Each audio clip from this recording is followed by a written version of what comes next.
everybody. Biffster here. I know it's been a long time since I did my last update. Um, Actually, it's been a couple of months, I think, now.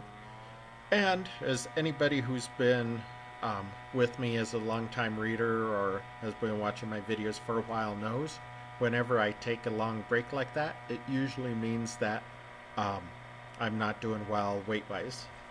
And that's kind of sort of true this time around. It's true that I've really um, lost a lot of the motivation I had at the start of the year to try and keep losing weight to try and be healthier.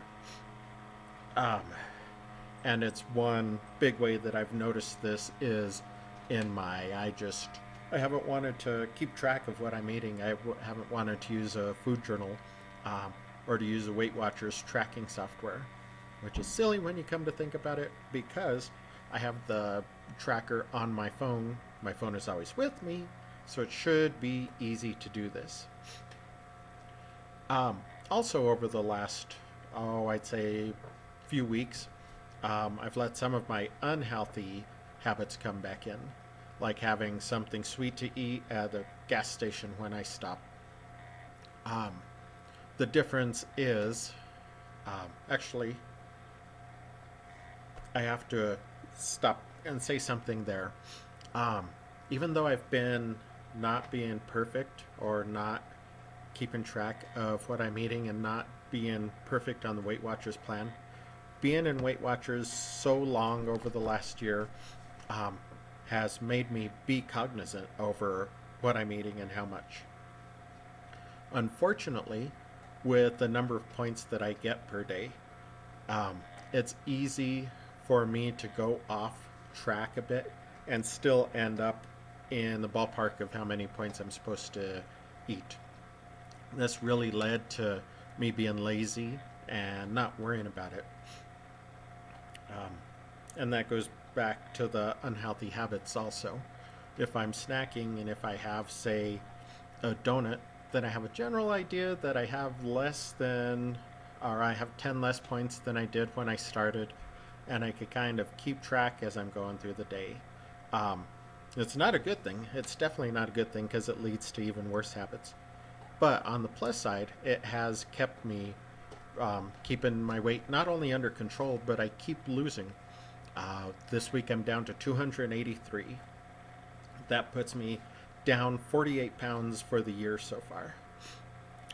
Part of me really sees that those 2 pounds that I have left, just lose those two and it's 50 pounds for the year, which would be absolutely fantastic.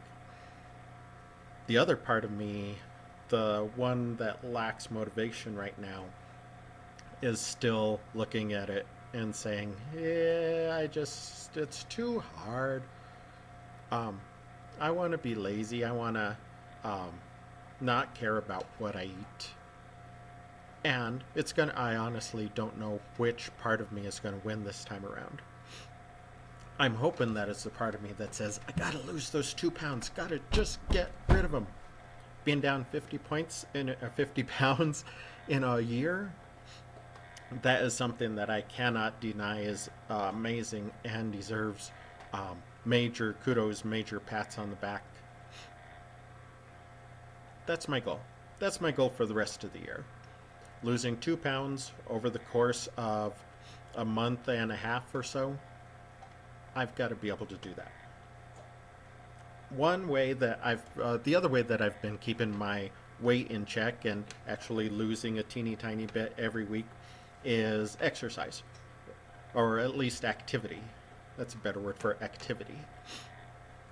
Mostly, I have been using just keeping track of how many steps I take during the day. And I heard somebody say recently that it's kind of funny that steps are what we're using to keep track nowadays of how much exercise we're doing, since steps don't um, show things like the amount of physical exertion that you're doing, whether it's aerobics or not. Um, I can understand what they're saying, but I also think that steps are good in a very general way. At least for me, it shows that I'm not sitting on my butt. If I take a look at my um, my activity tracker, my walking count, and I see, hey, I'm only at 1,000 steps for the day, then I know I need to get up off my butt some more, um, go for a walk or do something physically active to get my steps up. So to me, it's perfect for tracking what I need right now. And you might be able to hear my dog in the background. Um, and that's, I've been trying to keep myself at least 5,000 steps in a day. Mostly been able to do that. And that leads, along with being cognizant of how much I eat, that's led to the slow but steady decline in my weight. That is, oh, let me check my checklist. That's pretty much everything that I had wanted to talk about this week. I will try and get back to normal, regular intervals posting these videos. I would recommend subscribing. That way you don't have to worry about checking back in. You'll get the notice when I post my next one. And I hope everybody has a great week. Talk to you soon.